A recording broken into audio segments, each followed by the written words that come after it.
እንደው አምሶሪ ለቃሉ የመቀበጫ ቁስል ሆናችሁብን። በቃ አንገበገባችሁ። እንግዲህ ውል ቀርቦልኝ አውርቼ ያውም በትልቁ ምንድነው ማህበረሰብን አገለግላለሁ ማክሲመም ጥንቃቄ አድርጌ ነው የሰራሁት። ጥንቃቄ የለም የሚባለው ነገር እኔ አይገባኝም። ማክሲመም ሰላም እንደምን አላችሁ? ስለ ፊንቴክ እና የፊንቴክ ጉዳይ በተመለከተ እግረኛው ያቀረባቸው አርቲስቶችና ተበዳዮችስ ምን ጋር ደረሱ? ስለ ተበዳዮች ምን እየተባለ ነው? አርቲስቶችስ ምን እያሉ ነው እየተባለ ነው? ዛሬ ላይክ፣ ሼር፣ ሰብስክራይብ አድርጉ። ላይክ በማድረግ ይሄ ቪዲዮ ለሁሉ እንዲዳረስ አድርጉ። ቻናሉን ሰብስክራይብ በማድረግ ቤተሰብ ይሁኑ። ወደ ቪዲዮ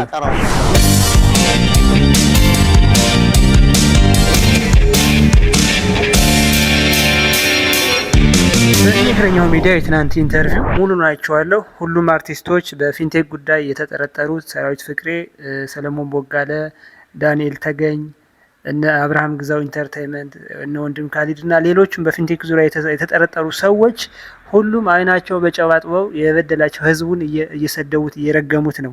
ስማችን ጠፋ፣ መውጫ መግቢያ አጣን እያሉ ነው። ስለዚህ ይሄ ጉዳይ እኔ ሳየው ከዚህ በፊትም በተለይ እነ ሰለሞን አርቲስት ሰለሞን ቦጋለ በማስመሰል በማልቀስ የሚታወቁ ሰዎች ናቸው። ብዙ ጉዳይ የፋይናንሻል ጀርባ ያላቸው እጃቸው ረጅም የሆነ ከባለስልጣን ጋር መሄዱ ሰዎች ነው። እነዚህ ሰዎች ህግ ሊይዛቸው አይችልም። ዝም ብለው አይደለም የሚሰሩት፣ ብዙ ነገር እንትን ይላሉ። እነዚህ ሰዎች ዝም ብለው በቀላሉ እንደሚሰሩ ሰዎች እንዳይመስሏቸው፣ ትስስራቸው በጣም ከባድ ነው።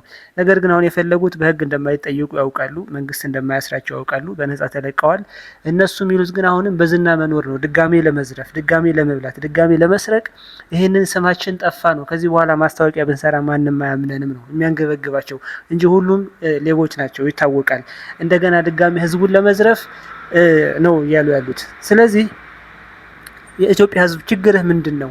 ታዋቂ ሰው አትመን። እነዚህ እኮ ተዋናይ ናቸው። ታሪክ አንብበው የሚያስመስሉ የሚውሉ ሰዎች ናቸው። ግድ የላቸውም። ስለዚህ አርቲስት ማስታወቂያ ስለሰራ አንተ ገንዘብህ ለምን ትበላለህ? እንደገና ሁለተኛው ሚዲያ፣ ሁላችሁም ደግሞ ለእግረኛው ሚዲያ መጠየቅ አለባችሁ።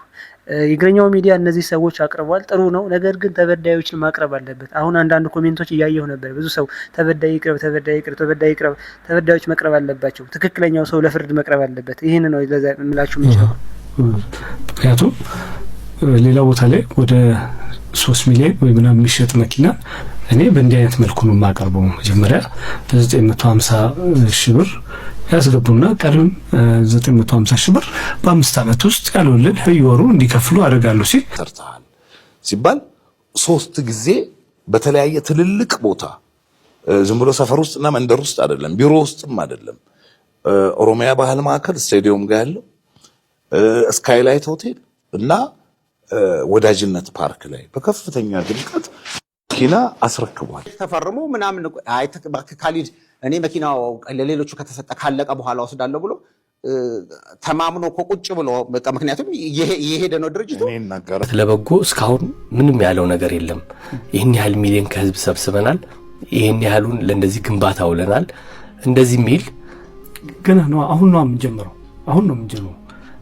እኛን የሚያስበላን የራሳችን ጠላት ራሳችን ነን ብዬ ነው ማስበው። ምክንያቱም እነዚህ ሰዎች አይደሉም። እነዚህ አርቲስቶች የእኛን ድክመት ነው የሚፈልጉት። ሰው ምን ይፈልጋል የሚለው ነው። መጀመሪያ በርካሽ ዋጋ የሆነ እቃ መፈልግ፣ በቃ አግባብ ያልሆነ 1.5 ማለት 5 ሚሊዮን 6 ሚሊዮን የሚሸጠው መኪና በ950 ሺህ እንሸጣለን እናቀርባለን ሲል አሜን ብሎ መቀበል ምን ማለት ነው? ይሄ ከፋብሪካው ቢያዊ ድርጅት ወይ ደግሞ ቻይና ላይ በ10 ሚሊዮን በ10 ሺህ ዶላር እየወጣ ይሄ ማለትም ኦልሞስት ወደ 2 ሚሊዮን አካባቢ በኢትዮጵያ ብር ማለት ነው።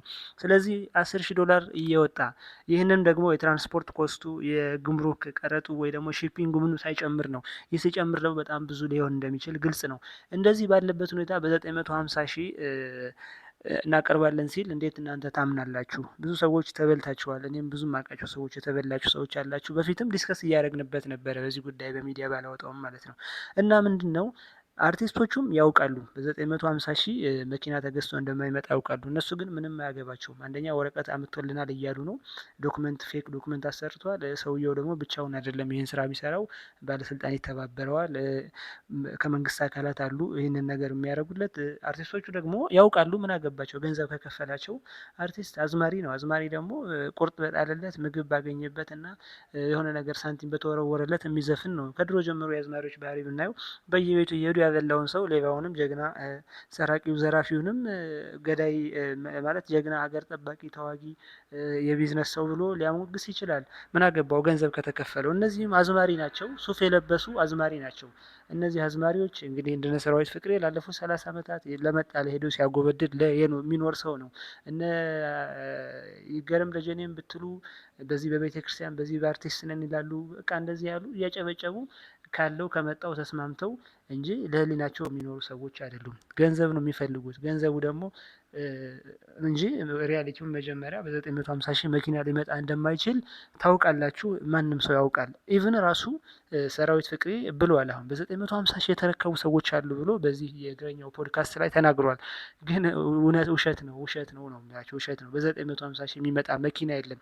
ወይ ደግሞ ፊንቴክም ይሁን ማንኛውም ድርጅት ያለ ትርፍ በኪሱ እያወጣ ለእናንተ ሊሰራላችሁ አይችልም። ስለዚህ ሰው የእናንተን ድክመት ተጠቅሞ ፍላጎታችን ተጠቅሞ እኛ ምን እንፈልጋለን ብሎ አይቶ ከዛ በኋላ ሊጠቀምብን ሲፈልግ ሰው መንቃት አለበት። እንዳንተ አይነት ሰው ነው ሁለት እግር ያለው የሚያስብ የሚያሰላስል ሰው ያንተን አእምሮ ማኒፕሌት አድርጎ ገንዘብህ እየወሰደ ነው። ለምን ትበላለህ? ለምን ትታለላለህ?